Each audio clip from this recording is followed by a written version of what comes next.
अभी हम आप लोगों को एनएस के बारे में फुल डिटेल्स में बात करेंगे। एनएस होता क्या है और एनएस जिसको आईवी फ्लूइड बोला जाता है, इंट्रावेनस फ्लूइड इसको बोला जाता है। आईवी आईवी फ्लूइड का आईवी यानी वेन वेन यानी नसों में जो लगाया जाता है फ्लूइड उसको आईवी फ्लूइड बोला जाता है।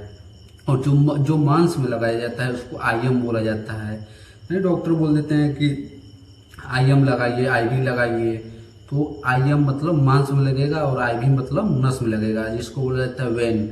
आईवी का फुल फॉर्म होता है इंट्रावेनस फ्लूइड।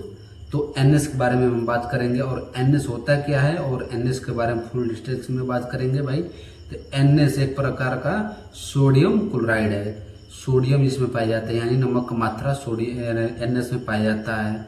और एनएस में सोडियम का मात्रा कितना पाया जाता है नहीं मालूम है तो बता दे रहे हैं। एनएस में 0.9% इसमें सोडियम का मात्रा पाया जाता है। और यह एनएस जैसे घाव लग गया, डिहाइड्रेशन हो गया, डिहाइड्रेट शरीर हो गया या चोट लग गया, उसको धुलने में या शरीर में बाटल के अगर दवा लगा रहे हैं तो उसमें इंजेक्शन डालकर हम एनएस चढ़ा सकते हैं किसी व्यक्ति को। एनएस और एनएस का कई सारा काम होता है। एनएस में मान लीजिए चोट लग गया अगर बीपी, लेकिन हाँ भाई उस व्यक्ति को नहीं चढ़ाएंगे जिस व्यक्ति का बीपी अगर हाई रहता है, तो उस व्यक्ति को हम एनएस नहीं चढ़ाएंगे। मान लीजिए कि अगर उसका बीपी हाई है, सपोज दैट उसका बीपी हाई है और उसी पर हम नमक का मात्रा उसको और उसके शरीर में डाल रहे हैं, तो ऑलरेडी उसका बीपी हाई है और नमक का मात्रा उसके शरीर में और हम डाल रहे हैं, तो और उसका बीपी हाई हो जाएगा और हमारे कंट्रोल में नहीं रहेगा मरीज। तो उस मरीज को न लगाएं जिस मरीज का बीपी हाई हो। तो पहले चेक करें, लगाने से पहले उसको चेक करें इसका बीपी कितना है, बढ़ा तो नहीं है, कम तो नहीं है। अगर कम है तो एनएस और आरएल, अगर कम है तो एनएस लगा सकते हैं, कोई दिक्कत नहीं है। अगर बीपी हाई रहेगा तो एनएस नहीं लगाना है।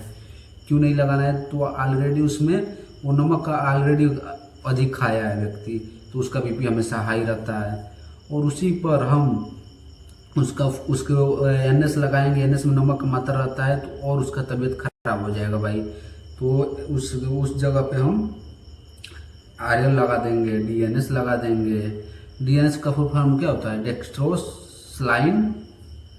डेक्स्ट्रोस नॉर्मल सलाइन होता है भाई। एनएस का नॉर्मल सलाइन होता है। तो उस कंडीशन में दोनों का चेक करने के हिसाब से हम फ्लूइड लगाएंगे। और एनएस का कई सारा काम होता है। अगर चोट लग जाए तो डॉक्टर उसी का ज़्यादा इस्तेमाल करते हैं।